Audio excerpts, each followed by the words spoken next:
to see.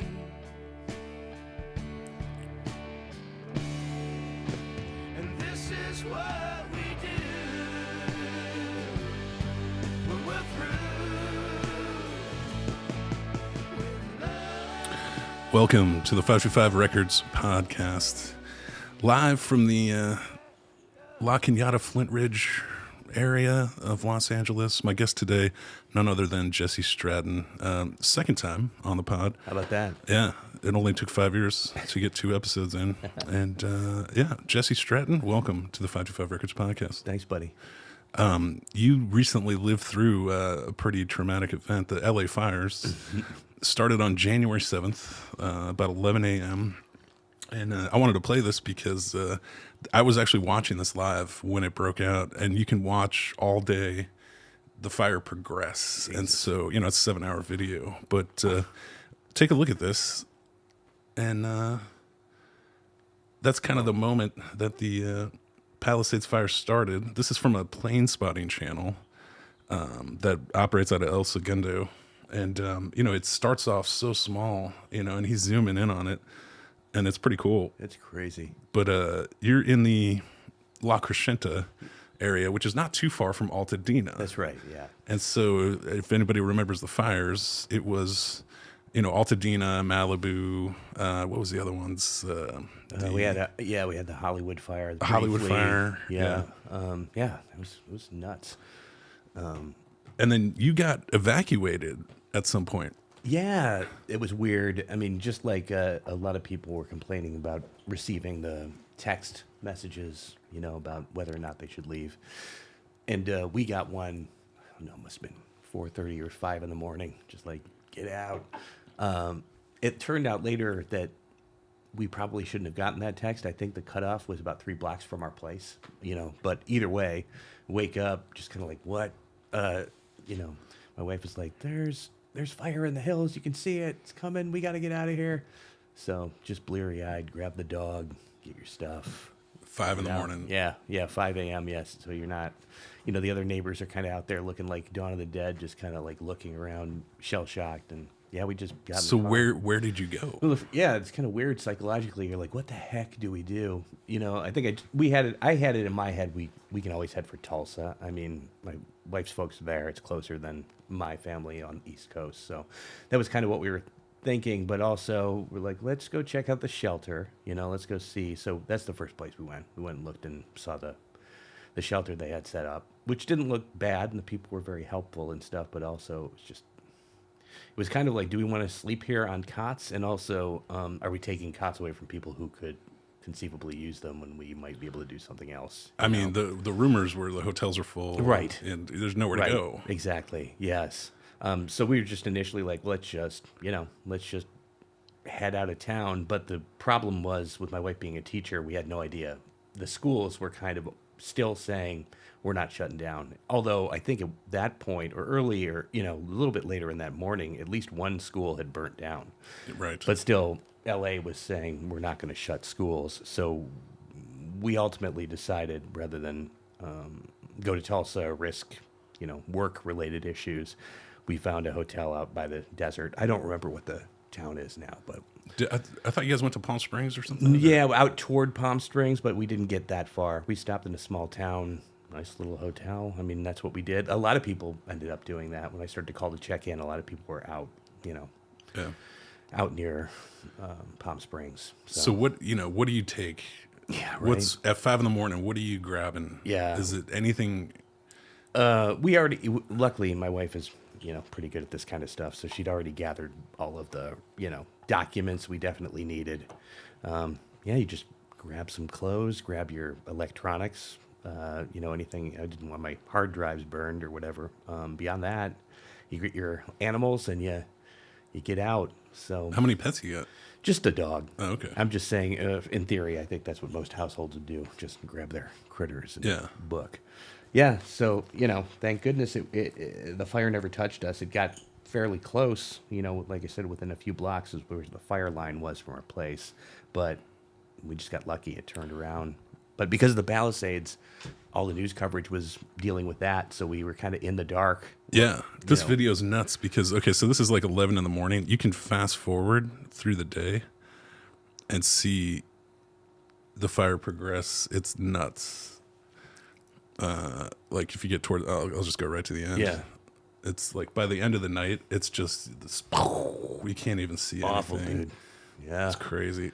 But so the Altadena fire, you know, there's a little mountain that goes between Altadena and La Crescenta, and that was kind of the saving grace. Yeah. Like it just didn't quite get around the bend. Yeah, no, I think it tried to crest. I don't know which mountain it was coming up, but it did kind of reach the top and then turn back around. I don't know, wind or what have you. But Yeah, but Altadena got, yeah, man. Altadena got nuked. Yeah. You know? And of course the Palisades. So. I know a few people through other people, just acquaintances who lost their houses. I feel like nobody cares about the rich people that lost their homes in the Palisades, but the good working class people of Altadena, Yeah, man. you know, that sucks. It sucks Awful. bad. Yeah, and I mean, they've fallen off the map as far as what the news is covering about these people. I don't know,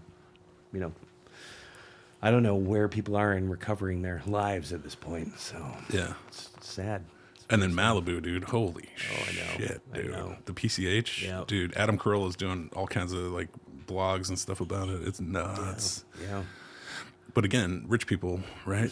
You know, they've got 2 or 3 houses. Like, Yeah. dude, yeah, good. and I mean, the real estate people are already like, prime lot, Palisades. Sure. Yeah, if you can get insurance on the place, absolutely. Dude, that's what they're saying about Malibu is you can't rebuild due to the regulations. Yeah. Because every home's got to be, the homes that were built in the 50s, 60s, they all got to pass. Right. And so if you want to build new now in Malibu, it's like forget about They've it. jumped through hoops like crazy, I'm sure. Yeah, the sewers and everybody's got to have a septic that's got to meet code and Yeah.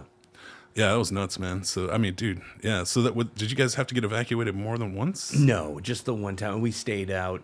Luckily, school did shut down for at least through the weekend, so we knew we had a couple of days of grace, and so we stayed for about 3 days until it was fully clear that, that things were under control, and came back. Lucky.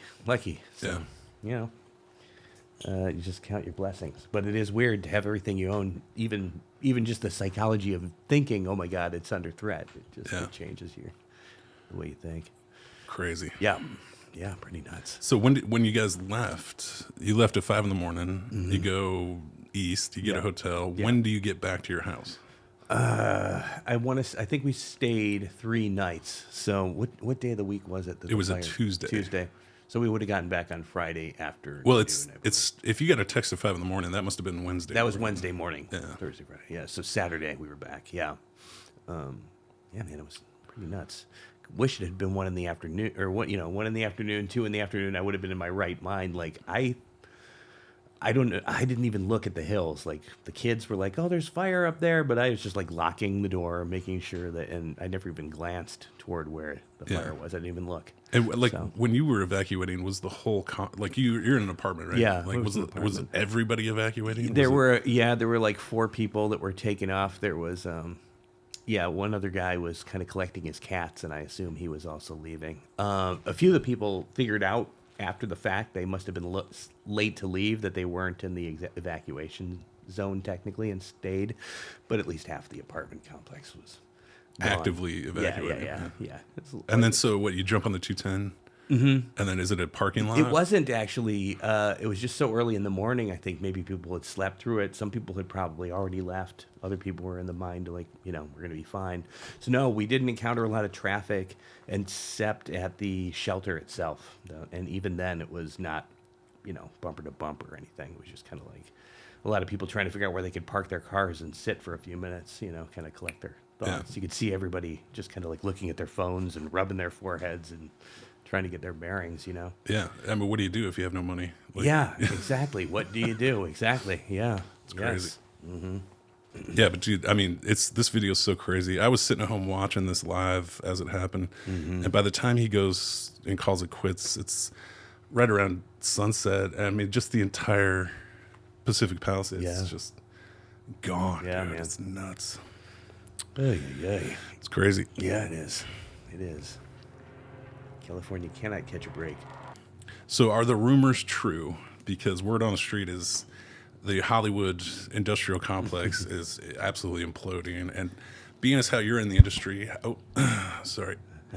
Being as how you're in the industry, what's your take? I mean, Well, jobs few and far between. yeah, for sure. In my particular sphere, Hollywood is a big, sprawling monster, and I'm sure you'd hear a few different takes, and some that are not as even optimistic as mine. But yeah, I mean, it's hurt. It hurts, man. I mean, it's been bad since the strike, and You've been out here, what, 15 years, something like that? yeah, 12 almost. years? I think it's been 13, 14 years. Yeah. What was it like back then compared to today? I mean, well, I guess it's kind of hard to balance that because we're having so many your career advances, and as your career advances, you get more calls for work and you move to bigger stuff. So back when I was first here, yeah, I was working a lot, but the rates weren't as good. It was kind of green, So it's a little bit hard to apples and oranges it, but over the last 4 or 5 years, it's definitely, I mean, it's dropped off by at least a third for me, and I think I'm lucky that I'm working as much as I am. So. Whatever happened to the SAG and the writer strike?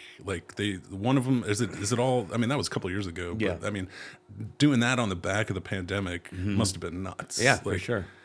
Yeah, I mean, I'm not union. I of course have a lot of union friends and keep up with it.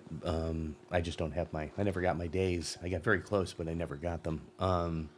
But I've watched what they've been up to, and I know that IATSE and Local 80, Local 728, the electrics, the grips, lots of other departments were really about striking prior to this. They really wanted to do it. They thought they had a shot, and they probably did, but they did not strike. And then I think people were gung-ho about it this time around, writers, etc. There's the AI thing going on, and I understand why they did it. I mean, absolutely, go get what you're owed. But yeah, once the writers and the actors had done their thing, there wasn't really any meat on the bone left for anybody else, and damage was already done. Not that I'm saying it had anything to do with the actual strike, but the work had dried up. I mean, Yeah. fuck. I just see a lot of anecdotal evidence of people like losing their houses. They've been at it for 30, 40 years. What is there one sector of employment that is like hit harder than others? Like, is it actors? Is it directors? Is it everybody? I think it's everybody. I mean, yeah, I think it's across the board, just everyone. I mean, everything that I've seen, it hurts everyone. Where I've been mostly working is YouTube content stuff. Just the YouTube, the YouTube influencers are still doing their thing, and I'm just kind of like in that. I kind of am able to straddle that commercial and feature world with some YouTube stuff, so people know, to call me and the guys that I work with, because the rates are fine. Rates are commensurate with any other type of work, but you're not doing anything extremely creative, Yeah. I'm lucky in that only one person in my household, namely me, works in the film industry. I think it's worse when you have a married couple that are both going through that, and nobody can step in. Nobody in LA wants to hire anybody who's coming out of the film industry because they assume, even entry level, that the second something picks up, you're gone, and then they got to replace you and retrain and stuff. So a lot of people are having trouble even stepping out of the field and finding work. It's really difficult. And I feel for all the people I see that are like getting foreclosed on and everything, and they should be just in retirement age, and now they're losing everything. Film industry is very American. We work until we drop, and we're very proud of that. And it's just like, 16 hour shoots, 5 a.m. call times, makeup, all that shit. It's almost like the part of your pay is just saying how hard you worked, and then you turn around and realize, oh shit, I was replaceable the whole time. Are you at liberty to say who your YouTube content creators are? I think I'm under an NDA. I mean, Okay. Yeah, I mean, it's not it's not like a one band show. It's kind of companies that have stables of people. What types of content? I mean, can you talk about that? It's how do I explain it? A lot of, I mean, it's creative content in the sense that you have personalities that are doing structured things. So, say for example, like a game show setup, or they have kind of a through line for the piece that they're doing. I'm not to say that it's not to say that it's a worthless content. It's just a totally different. You're working with the same equipment, but for a totally different thing. Right. You're not telling a story. You're creating light and shadow in a place for people to just talk, or whatever. I probably shouldn't say anything just because I don't know what I'm always under an NDA, but I'm thankful for that work. Yeah. Otherwise I'd be a homeless person. Oh, dude, that's no fun. I mean, you think about the fires, like how many people are probably fucking, Yeah, we've been. I mean, not- 1, 2, 3, 4 punched out here. I mean, the whole nation's taken it in some way, but between COVID and everything else, just That's what got me about the strikes. Is Yeah. like, COVID shut down everything. Uh-huh. I mean, one of the big things the strike was about was AI and actors afraid that their NIL is going to get, replaced with AI. And how do we write this in to the contracts, and, the brave new world that is AI. I mean, you're pretty tech savvy. You do a little coding. Yeah. You Yeah. built a robot. Yeah. Yeah. I mean, what is your take on AI? I think it's just kind of an unstoppable force. I don't think we can slow the wave of what is coming. I mean, I've seen some like futurist type minded people talking specifically about what film will be as far as what they can serve to people.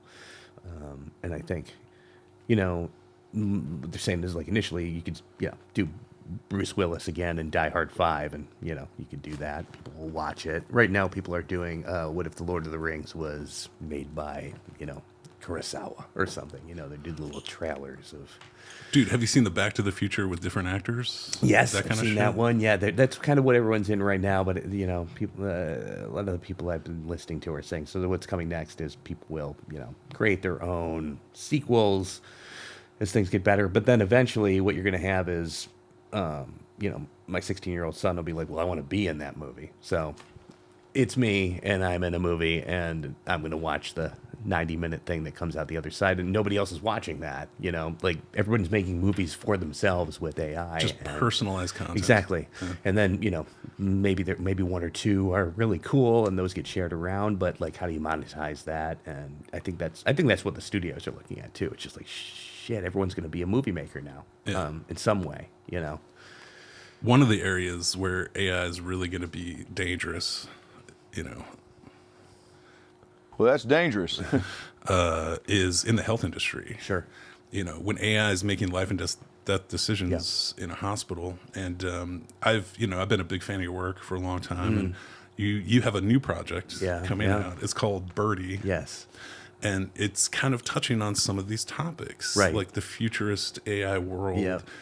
It's set in sort of a psych ward hospital. Yeah, it's in a children's ward in a hospital. Yeah, in Buffalo. Yes. And it's a book, and it's right now it's not finished, but it's about 600 pages. Yeah, dude, it's huge. Pretty intense. It's huge. Yeah, I got the little synopsis of it, and I was reading through it, and it was very fascinating because a big angle of it is the battle between AI and humans, right? If AI decides this person should perish versus humans who, miracles happen all the time. Right. So just talk me through the project, how long you've been working on it. Yeah, it's been a couple of years in the process. I mean, talking about what Hollywood has been up to, I just kind of was like, I'm going to walk away not walk away for good, but I'm going to stop this screenwriting thing for a while and just focus on doing something that is, my own. And so, I've been working on the novel. And part of it had to do with, I'm just kind of fascinated by the AI world. And,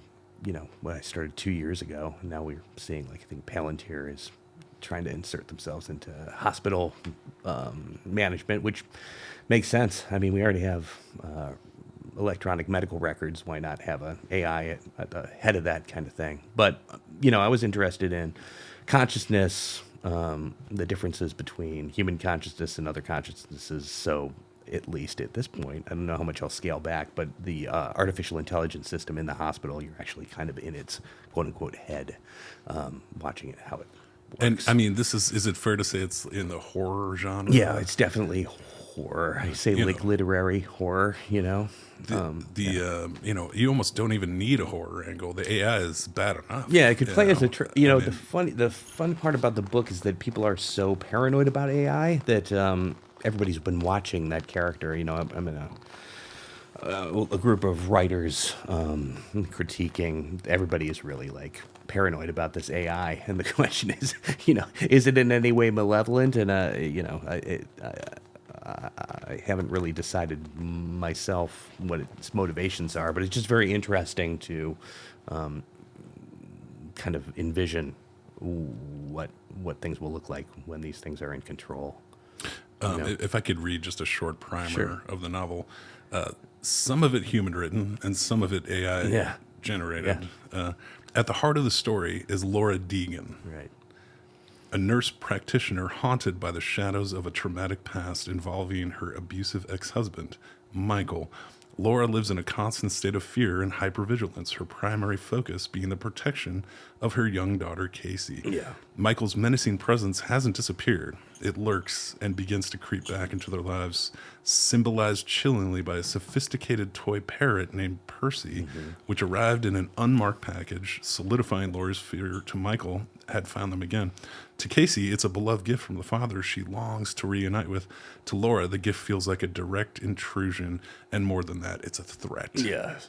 Adding another layer of tension are the mysterious events unfolding at Hensley Hospital, particularly in the pediatric ward where Laura works. So it's a pediatric ward. Yeah. Okay. Yeah, it's a children's ward. Yeah. Amidst these human dramas operates Seraphim, an advanced artificial intelligence system at the hospital. While capable of processing immense data and alerting staff to critical anomalies, Seraphim provides a cold, data-driven perspective, Palantir, that stands in stark contrast to the emotional turmoil of the human characters. Sure. And this is the juxtaposition that I think is awesome, right? Because this is the battle in a nutshell, you know? It can identify patterns, but struggles to comprehend the truly extraordinary events unfolding within the hospital walls. And then there's a character who gets miraculously saved. Everybody thinks it's a miracle. Right. Yeah. What is Seraphim, and is it an acronym? What does it stand It is for? an acronym. It's a very long acronym, and I don't remember off the top of my head. But it's essentially in the world I've envisioned, and probably the world we're soon to inhabit.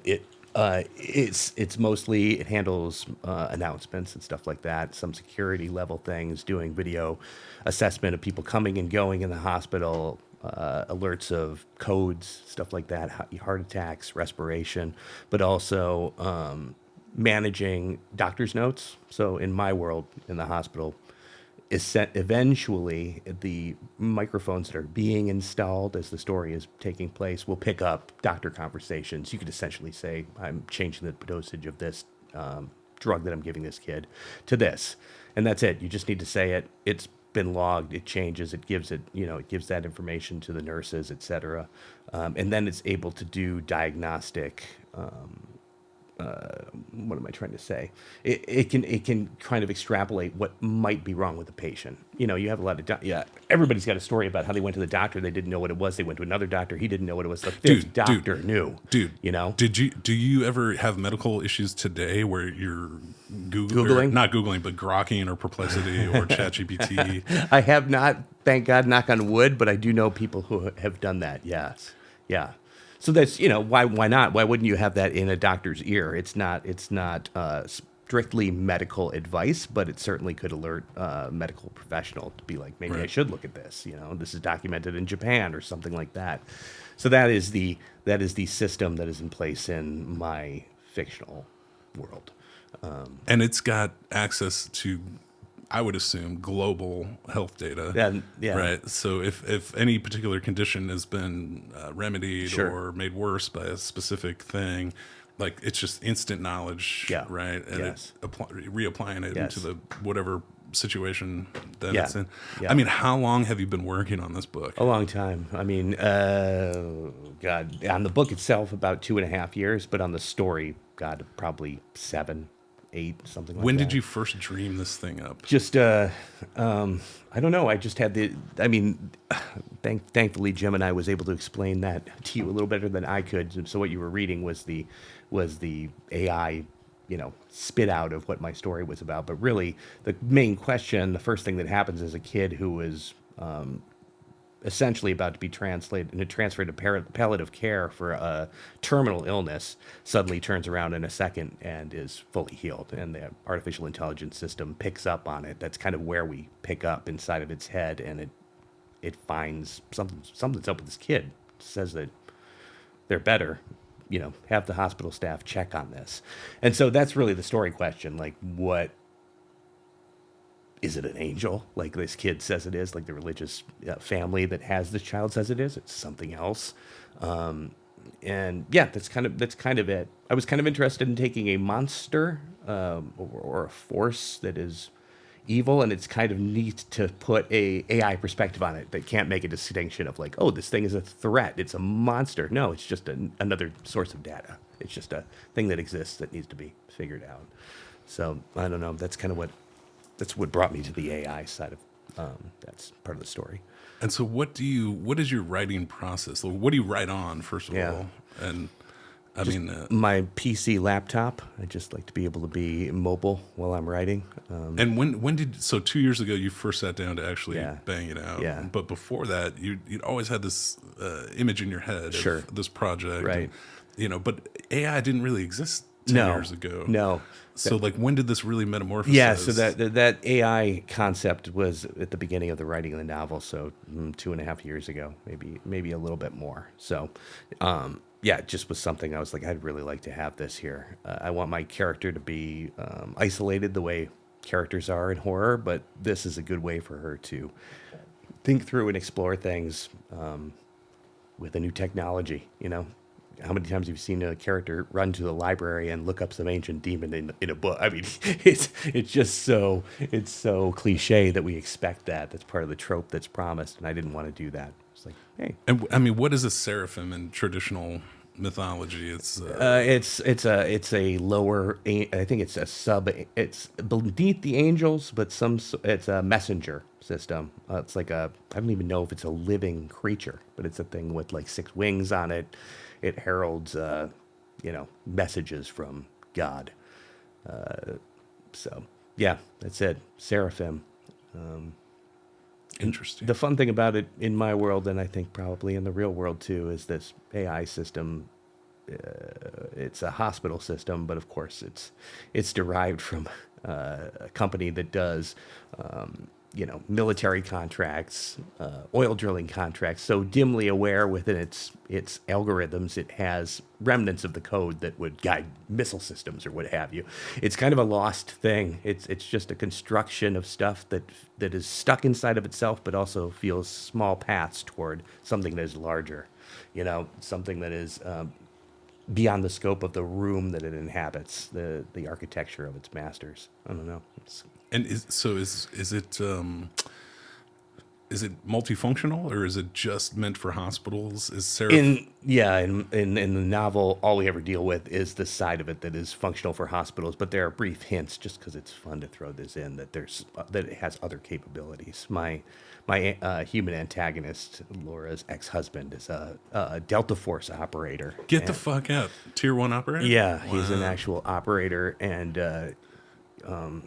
I don't want to give too much away, but we do see a glimpse of some of the AI capabilities that his unit has, and it's kind of hinted at. It's the same company that runs the hospital system. Just kind of fun. I mean, the character development on this is pretty intense. Mm-hmm. It's deep. Yeah. How do you get the reader into the story? Do you just drop them into the pediatric ward with the sick kid? Is there backstory? Right now, I mean, there's a whole info dump chapter that's going to go. But yeah, it drops in essentially, like I said, that that main story question is asked, how did this kid get better? I mean, that's where we are. Kid gets better overnight. we're introduced immediately to our nurse who's reporting for work with this beloved kid who's sick and now healthy. I mean, who doesn't love that? Yeah, I mean, come on, that's how it gets you into the story. But really, I mean, the main thing I've been trying to explore is just kind of trauma, just sort of the aftermath of abuse, sort of the feeling of being unheard and isolated that I think a lot of more women than we'd like to think have undergone and still live with the pain of that, and just kind of still trying to be a good person, do their job, take care of their child. Well, this thing will not, that trauma won't leave them alone. So what is the trauma between Michael and Laura? I mean, just, straight up abuse. I mean, I think Michael is... does he drink?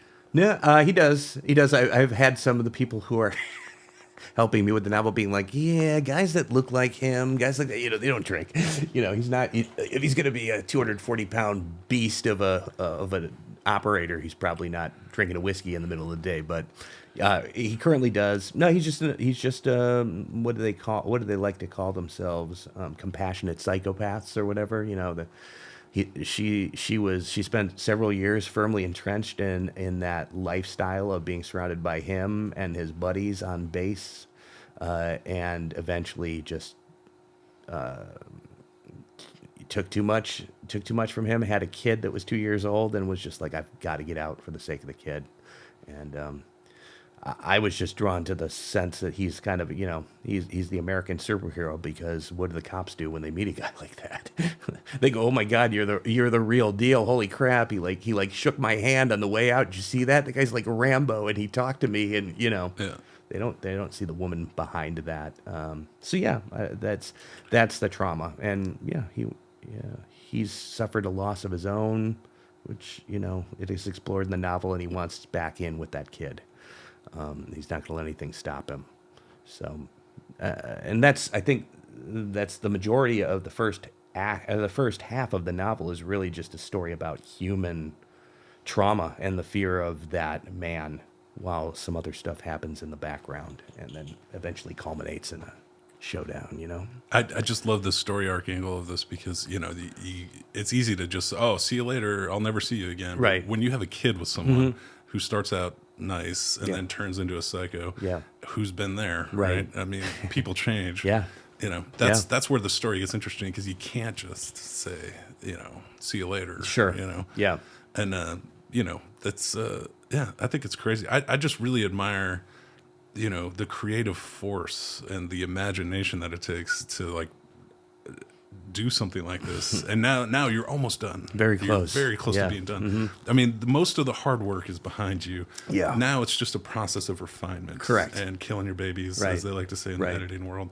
And, I think it's awesome. I mean, you dreamed up this whole world, and then you actually sat down and wrote it. Right. And now it's becoming a real thing. Yeah. And I can't wait, So what are your publishing plans for this thing? Well, doing a lot of reading about that. I'm just going to self-publish it. I mean, the challenge of that kind of thing, boring and in the weeds, is it's a very long book, is a book that gets printed on a lot of paper, which becomes more expensive. So it's nice that you can distribute an ebook version of it, and that's probably the way to go. I'll just self-publish, I'll self-promote, and hopefully it'll land in the hands of a couple people that go, wow, that was really cool. I'd love to read another. And then can I get you to commit on the podcast that the 525 Records has the audiobook portion of this? You want it. Yeah, you got it, buddy. We need a Yes. female voice actor. Yes, we do. Because the POV is from her, Yeah. One of the things that never happens in audiobooks is all the different characters, there's just one person reading all the characters. Right. Yes. I always think it's so cool if you can have multiple voice actors doing those characters. There is a company, and I don't know the name of it, but I can say with authority that there is a company that is chasing that concept right now. They want to purchase your book they want to purchase the rights to do your audiobook, and then they will do your audiobook with special effects and sound effects. And, I don't know if they're doing full different actors' voices right now, but they want to build a soundscape story. They're looking for sci-fi and whatever. I just heard that recently. I was like, huh, interesting. Yeah, ADR, freaking all kinds of stuff. Sure, why not? It's hard to keep people's attention. Speaking of special effects, and you're technical abilities, you've done some mock-ups in Blender Yeah. of what you think the scene would look like. Right. Yes. Yeah.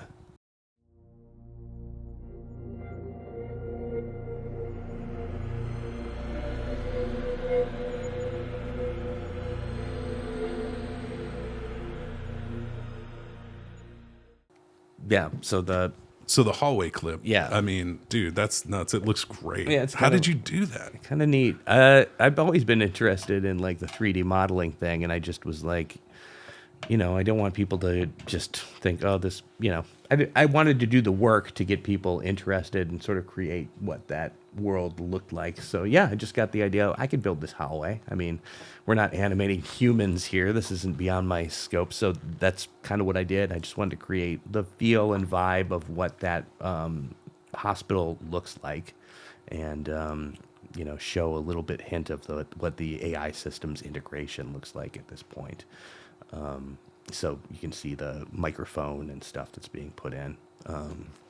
You might dig this. One of the characters is an acoustic engineer who is installing the systems. So in the hunt for whether or not this entity exists, this guy becomes kind of an interesting ally because you can't see it, but there have been ways of measuring seeing acoustics. So they actually kind of go little ghost hunting with microphones, which is kind of cool. I didn't know you could image with sound, but I mean, I guess bats do it and stuff. So I've been doing a lot of research on new sound imaging technologies. So it's kind of cool. That's cool. Yeah, kind of neat. A lot of research. I don't want to do any more research for the next book. It's just gonna be Godzilla Stomp City or something, So the next clip. Yeah, the next clip is like a AI based. Yes, in the concept of the world of the book, the AI will eventually do everything that we said it was going to do. The doctor will be able to say, "Here's what I'm doing." It's listening in on everything. It's monitoring everything. But in the interim, there's 2 rooms on the hospital ward that you can go to actually interact with it until it's fully operational. And so this is one of the rooms. And I've just kind of put on the screen one of the patients, kind of like what the readout would look like, and sort of what that environment looks like, where we spend some time in the novel where she's dealing with that AI, utilizing it. Roll clip. Yeah.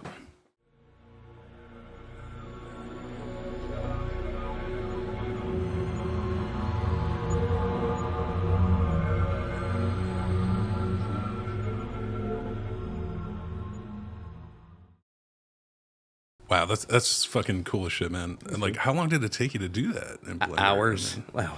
I don't know, 7, 8, maybe more, 10 hours possibly.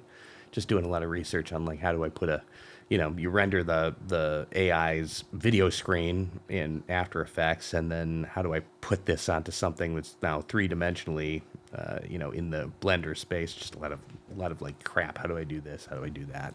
But you've got all these scenes just ping ponging through your dome, and you already know what they should look like. Yeah. But how do I get it from here to Blender? Onto Blender, yeah. And that's tough, so dude. It's a little bit difficult, but it's been actually helpful. It's kind of nice. I mean, I've rendered the entire room of my protagonist, her bedroom, which actually has a couple of 525 records in the bedroom, actually. Oh, thanks, buddy. Yeah, so thank you.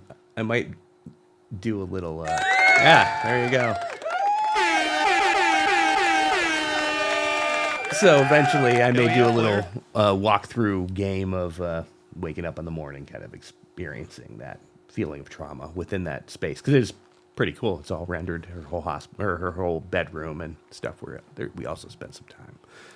So I mean, what does the screenplay look like if it's a 600-page book? Oh my God, it's totally stripped down. I mean, it started as a screenplay. I had 23 or 30 pages, and at one point when I was just months in, I'm like, I think I've reached like page or 2 of my screenplay. You can't do all that backstory and stuff like that. So it's much faster. But I like the novel. As I said, I just like to kind of be in my character's mind and experience in a way that you can't really be with a movie. Yeah. Not so much. So, yeah. It's crazy. Yep. When you do get that author point of view, when they're able to tell ChatGPT or Claude or whatever, you are a you are a flawed creature with these psychological proclivities. Don't deviate from that and tell me a story. Then we'll be in trouble. That's when it will be an author instead of a, word machine. But there's still ways before we hit that. When ChatGPT first came out, my wife was getting fired from one of her dealing jobs, and she had to write a letter, saying whatever, I disagree, and here's why I shouldn't be fired. And Yeah. I had to print it up, so I went to ChatGPT and I said, write this letter in the style of Bukowski. And then I just sort of selectively clipped the best parts, and then that's what was sent off to the HR department. But that's one of the cooler uses of AI. Absolutely. Yeah. If you ask me, Yeah. rewrite this in the style of whatever. Yeah. I think mean, it's an amazing partner for organization and summarization and all that. Yeah. for sure. Dude, so AI, Palantir is a company that is getting a lot of hype right now. It's pretty hot.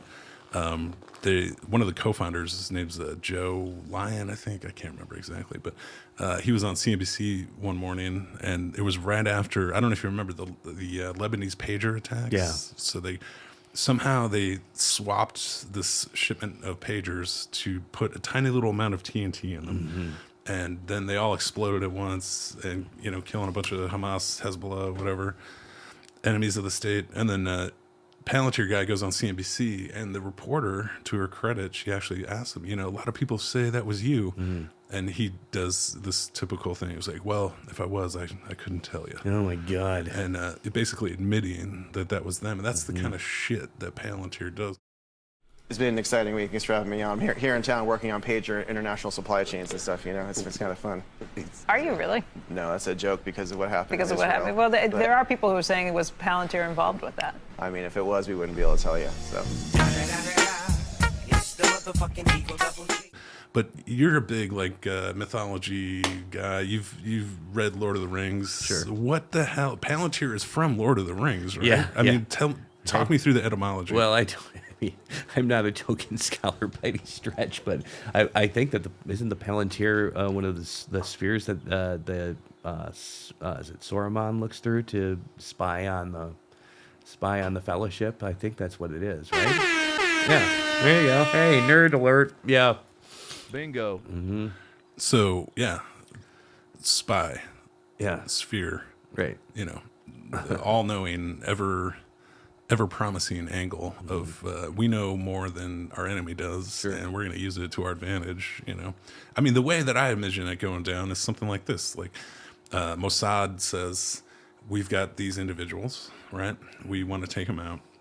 Palantir goes to the Mossad. They get all their data.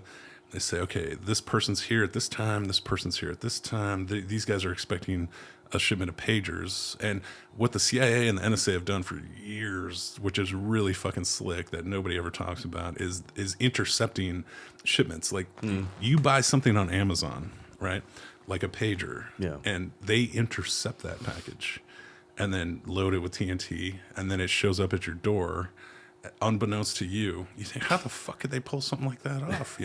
But this is Palantir in a nutshell, and the brave world of AI, and that's what I think is so cool about the book. It's merging this world of human versus AI, cold calculated data versus human interactions. Yeah. And, I think the question is, it's not the Terminator. My main antagonist is not the AI, but the question is, if it serves a purpose of helping you to explore something, can you trust it? Can it be trusted? If you trust it to help you through your daily activities, how can you be assured that it's not going to turn against you? Exactly. Yeah, you become reliant on it. You become almost you're enamored with it. And because you rely on it and it's helpful, you almost think of it affectionately eventually. And who knows, that thing's just, capable of doing anything to you. Dude, you remember the 90s before cell phones? Sure. Driving around, Thomas guides, Yeah. actual maps, Right. calling for directions. Can you imagine getting in your car without a cell phone? No. Especially No driving around GPS. LA? Oh my God. That's nuts, dude. Yeah. Who does it? Who can do it?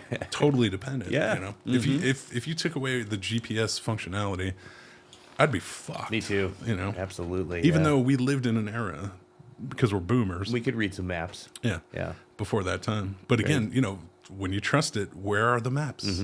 They used to sell maps in every gas station. Yeah. Now they're gone. Yep. So God forbid there is a cyber attack, you know, Civil War style. Yeah. I don't know, man. You know, what are people to do?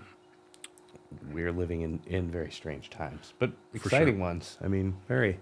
Like the first time I, messed with a large language model, it felt like it was I discovered the internet again or something. You know, it was just like it's groundbreaking. This is an inflection point for all things. Yeah. What do you want to know? Right. I've got the smartest person in the world right there. What do you want to know? I mean, anything's at your fingertips. Yep. Have you messed around with Grok at all, or what is your? I haven't. No, I mean I've heard decent things about it, but I have not. I've been. What are your go-to AIs? A Claude 3.7. I'm a fan of that. Who makes that one? I forget. They're Anthropic. Anthropic. Yeah, it's okay. good. It's really kind of good for story analysis, which is really what I use AI for mostly, is just messing with restructuring my beats and stuff like that. So have you fed your entire novel into an LLM? No, because it's so damn long. No, I mean otherwise I would. I'm not really. So how did you afraid of it. generate that synopsis? This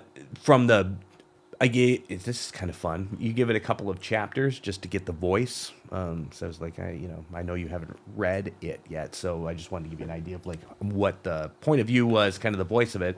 Give it just an idea of how you write, and then just my full structure of the story, so it knows where it's going. Because I have that all written out, the full structure, and now it's got a sense of what the story is, and it can kind of pick out the more important parts. I mean, it did an okay job. I mean, dude. So at the very end is the mostly AI, and it ends with this. Overall, the writing blends elements of psychological suspense, medical mystery, and the unsettling possibility of supernatural or unexplained forces. Right.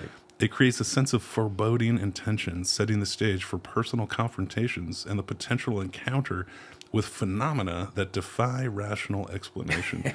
The narrative is detailed and immersive, using dialogue, character, backstories, and historical context to build a complex and multi-layered world. Yeah, right. I mean, dude, sometimes AI just says a bunch of nothing. Yeah. And sometimes it's like, wow, that's a lot, but it's kind of spot on.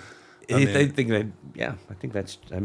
it kind of got it. So it was a mouthful, but it came up with all of that from what, 2 chapters? Yeah, well, 2 chapters of voice, and then my full structure, just my outline of all of every chapter and what happens in it. And that was Claude or GPT? That was Gemini, actually. Gemini. I used okay.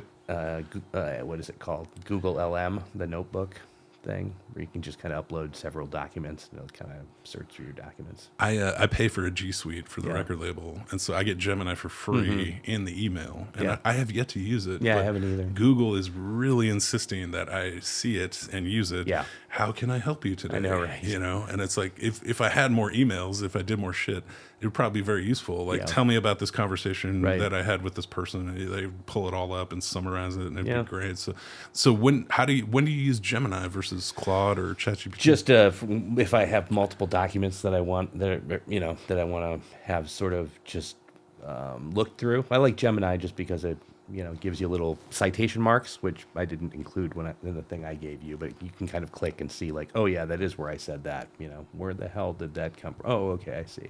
So yeah, I use Gemini for kind of just organization, Anthropic for character analysis and stuff like that, just kind of brainstorming, and then GPT I don't use that often anymore, but it's nice to pull it out of your pocket and just talk to it. I kind of keep it for that reason. It's so crazy. Like if anybody remembers the tech bubble, that's how it started, right? You had all like Nortel, America Online, Netscape, all these companies that just were incredible when they first came out, and then competitors came in. They're just out of the landscape, and that's, you can see it going on with AI right now. Like when ChatGPT first dropped, it was like a nuclear bomb. Everybody's using it, and then slowly but surely you're getting other AIs coming out, and so. I haven't used ChatGPT. I Perplexity is one of my favorites. That's a good one. But also, somebody turned me on to Grok, and I was very hesitant. I didn't want to use it. Yeah. but it's so creepy. Yeah, I've not seen the movie, but I've been meaning to watch it recently. It's with Joaquin Phoenix. It's called Her. Oh, Her? Yeah, it's a great But one. it was 2013. Yeah, it felt like it was totally just a really fun, fanciful story that would never happen. In 2013. Right. Uh-huh. Yeah. And then all of a sudden, fast forward 10 years, 12 years, and now it's like, oh my God. Yep. And so, let's find out. Let's ask Grok. Who wrote the movie Her? Do you know? No, I don't. All right. Because this reminds me of you, like ahead of the time, Who wrote the movie Her? Spike Jonze? Really? No, okay. Wow. Sure. Yeah, I can see that. It fits in with his Oprah. He seems like more of a director than a writer, right? Is he credited full on as the writer? That's what Grok says. Interesting. Well, yeah, visionary then. Written and directed by Spike Jonze. Okay. Yeah. Wow, I never would have guessed that. I mean, I've been watching trailers and clips and stuff the last few days. I mean, we got to watch a trailer. Yeah. We got to watch a trailer.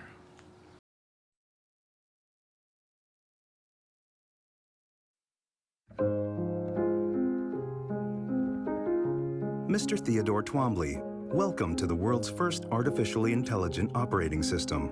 We'd like to ask you a few questions. Okay.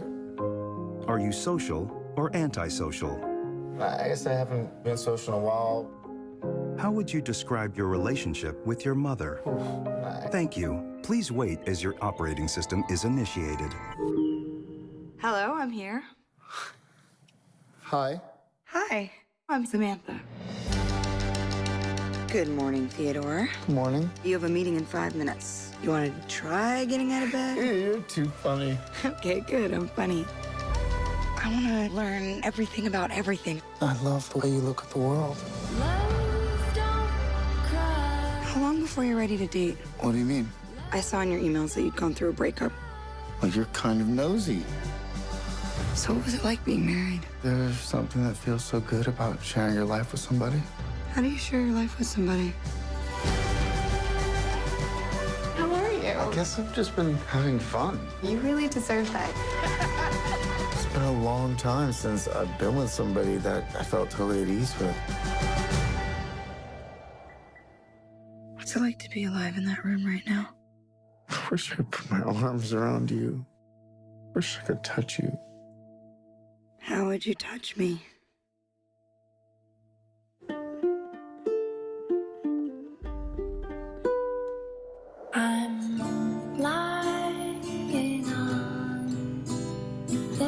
Falling in love is a crazy thing to do. It's kind of like a form of socially acceptable insanity.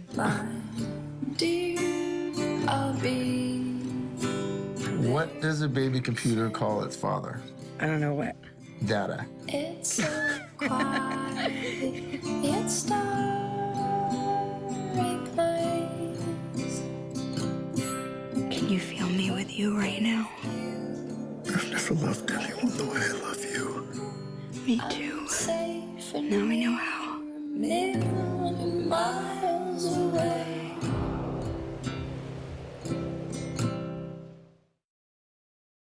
I mean, the juxtaposition. Yeah. He's out in the real world. He outside. He's doing shit, falling in love, going to the beach, personal interactions with other human beings. Yet at night, he's addicted to Samantha. And Yeah. like, just dude. This was in 2013. This seemed like a dystopian Yeah, nightmare. It did. And now it seems like it's about 5 o'clock. Like it's coming. Yeah. It's coming. Yep. But have you seen this movie? Because I haven't Yeah, seen I have. it yet. It's really great. Okay, It's, cool. it's definitely worth a watch. Yeah. Everybody's giggling and running through the colorful subway station is right over where I used to live on Hollywood and Western, I think. Yeah, it's a good part of town. Yeah.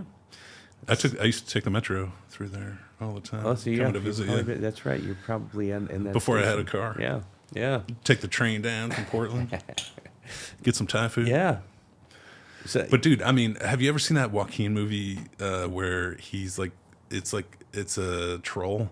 It's called I'm Still Here, and he's going off the rails doing drugs. It's supposed to be I a never did see that mockumentary. movie. I know what you're talking about. Yes, yeah. I watched that. I bought it hook, line, and sinker before I knew what it was, and then I realized, oh my god, this is the most epic troll of all time. But my segue is Joker 2, Buddy. I haven't seen it, Buddy, man. I the don't reviews know. are so bad. I know, I haven't- My favorite comedian, Tim Dillon, is in that. He plays a prison guard. And Yeah. he details extensively on his podcast the horror that was working on that set. Really? And the movie bombed. It bombed hard. Yeah, that's what I've heard. So what do you? I mean, you got any opinions? No, I don't know anything. I mean, I liked the first one. I thought it was not a huge superhero movie guy. So I did see the Joker, and I thought it was kind of fun. It was Taxi Joker Driver. 2. But I have not seen the second one. That's what I was going to say. Lady Gaga. So yeah, I it's did not It's see a that one. Broadway show. It's a musical. That's what I heard. I heard they kind of. But I don't know. I didn't even read enough to know what the criticisms were of it. I don't know. Did you watch it or something? No. Did you see it? I am I love the Tim Dillon podcast. Yeah. And he was in the movie. And so when it bombed, he just fucking turned full heel, and he's just attacking it Really? on so many levels. Yeah. Like I was a part of the worst movie of all time. And I mean, if it really is, I'll watch it. I mean, I'm down for a bad movie. I don't know. Like I said, I'm very particular about what I consume as far as superhero stuff. It does not. dude, you know what I watched recently? What? Fucking Red Dawn. Oh, hell the yeah. OG Red Dawn. Yeah, man. And you know what I noticed in that movie, 1983? All the women are shooting the heaviest guns. Yeah. Yeah. Like they set up these positions of like heavy fucking machine guns, and it's all the female cast. Jennifer Jason Leigh, Yeah. Leah dude, Thompson. Charlie Sheen, Yeah. Patrick Swayze. I mean, dude, C. Thomas Howell. Yep. Right? I mean, dude, what a cast! But just the overall level of violence in Red Dawn Yes. is shocking. Yeah, it is. It's for the 80s. It's totally shocking. It's jingoistic as hell. I mean, it's very America, but they do. They spend enough. They spend a couple of minutes on character development for your bad guys. I love specifically when they're shooting the guy with the arrows. I don't know if they have crossbows or bows. Do you remember that? And the guy he's basically shot in the butt, and he's crawling up the hill screaming, "Help me, comrade! Like help!" And it takes a long time to kill that dude. You're just like, "Oh, this is awful!" Yeah, Like, this and then is Jennifer terrible. Jason Leigh comes over with an AK. And Yeah. mag dumps him Right. as an execution. I mean, the goriness of that movie is crazy. But what movies have you seen recently that have blown your mind? Man, it's been a long time since I've seen anything that was really mind blowing. I have not been watching a lot of movies. I've seen some television lately that I thought was pretty good. I mean, I liked All right, what do you got? like The Pit. That was a lot of fun. Oh, dude, yeah. Yeah. That sounds cool. It was pretty decent. It was nice also because my stuff is set in a hospital. It's a different type of hospital setting, but I did want to see how they were handling their stuff. And I was like, yeah, okay. I think I've done justice by it. But that was a great show in and of itself. Lots of fun. Looking forward to The Last of Us season 2. Oh, dude, that's something I have not gotten into that I've wanted to. Yeah, you should check it out. Have you checked? Do you play video games? at Yeah, all? Do you play The Last occasionally. of Us video game? I did play The Last of Us. Dude, video I games, mean, yeah. it looks terrifying. Yeah, it's great. Like, yeah, it was a great video game. So, I'll go back and check that out on TV as well. I'm committed. Give it a dude, shot. so one of the movies that caught my eye recently that I've never watched, and I'm shocked that I've never seen it, is Glengarry Glen Ross. Oh yeah, And the Always Be Closing scene. Yep. Let's talk about something important. Are they all here? All but one. Well, I'm going anyway. Let's talk about something important. Put that coffee down.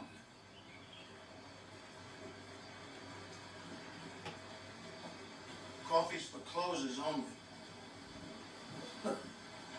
You think I'm fucking with you? I am not fucking with you. So there's fucking Jack Lemmon did a director commentary, and he just spills the beans about this whole process. He says it's the greatest cast he's ever been a part of. Alec Baldwin they did a rehearsal before the shoot, everybody's in full costume. He'd be in the corner running lines. It's just such a classic 92. The whole thing is so claustrophobic. It just takes place in this tiny little office, and like, but okay. So segue. Have you seen the Unmasking Kevin Spacey documentary? No. Oh, buddy. No. You got to check it out. It's good. He would walk up to actors and famous people and just put his finger right in their butt. What? Yeah, swear to God. Oh my God. Swear to God. He would walk up to children that were like stagehands or whatever and just shove his groin right in their face. What the hell? Yeah. He loved to flip straight guys. That was his thing. Oh my God. And so they interview all these B-listers and they were trying to be somebody, and they're like, yeah, Kevin did this to me and whatever. But my point is, he's coming back. Like Tim Dillon says, he's this close to inking a new Netflix deal. I mean, man. How do you feel?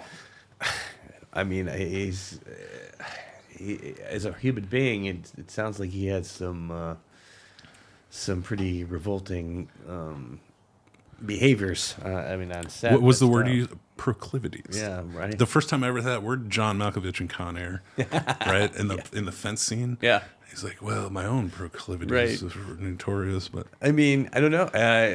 He's no doubt a talented actor. I mean, I don't know that we need him back. The rumor is on the last season of House of Cards. Like, okay, so Netflix knew he was a fucking beast. Yeah. Everybody knew he's a beast. Insurance, production, right? And so they would go out of their way to sort of accommodate it.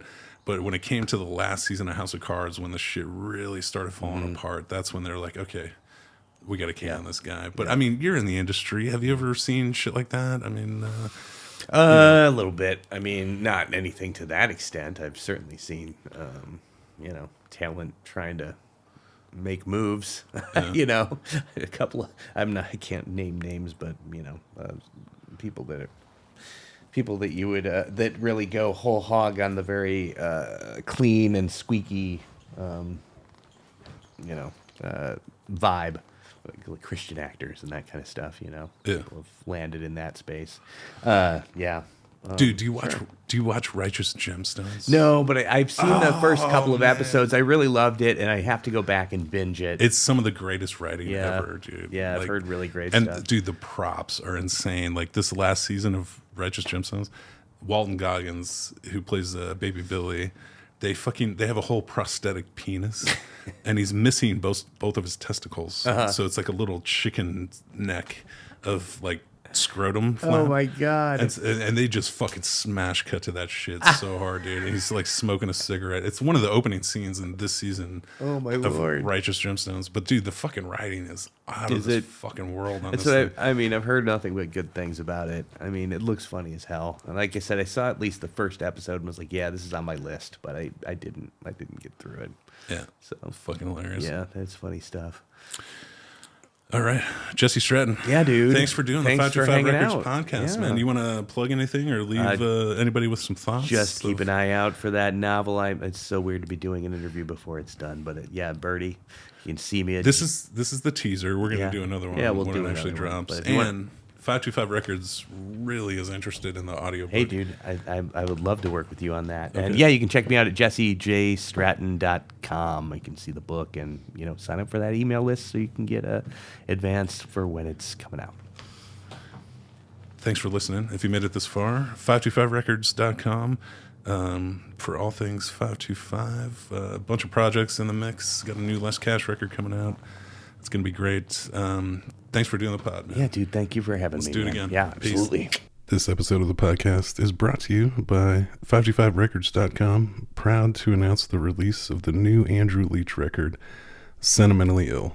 There once was two heroes in the story, a dual protagonistic tale. This record is one of a kind. It's truly unique, genre bending, an absolute gem and masterpiece from Andrew Leach. Sentimentally Ill. Go check it out. You can always listen to it for free on 525records.com. It's a place for me to sleep, and I dream of every kiss from the bottom of the sea, and I think of all